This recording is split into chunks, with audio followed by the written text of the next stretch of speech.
puntong ito, makausap naman natin ang barangay chairman ng Canyogan, Pasig na si Chairman Bernard Perez. Magandang hapon po, Chairman.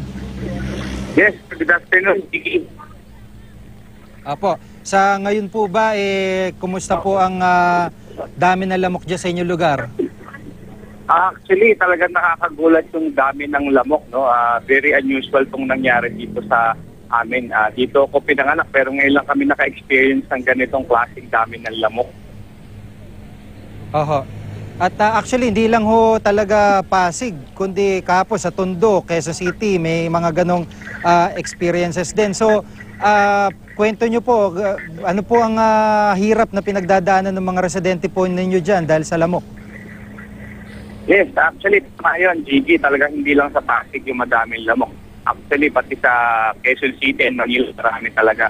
Ngayon, yung experience ng mga tao dito sa atin, lalo yung mga nakatira sa malapit sa may ilog, talagang isang kumpol, isang pulutong yung mga lamok na nakikita natin pag dumarating na 30 hanggang magdamag.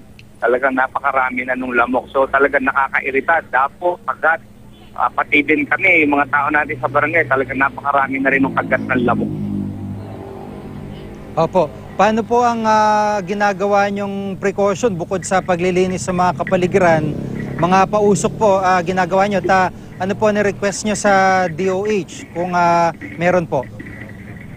Yes, actually, nung last weekend, sa meron kaming clean up drive sa other end ng aming barangay. At nung Monday nga, ang Pasig City Government, headed by Mayor Marcel Pedro, nagkaroon tayo ng dengue summit.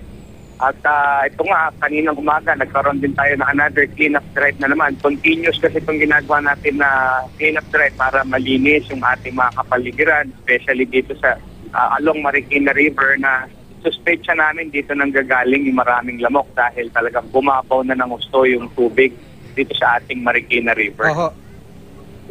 Opo. At mabuti ho, wala pang nagkakasakit kahit papaano kagat at pantalang yung dulot na mga lamok na yan.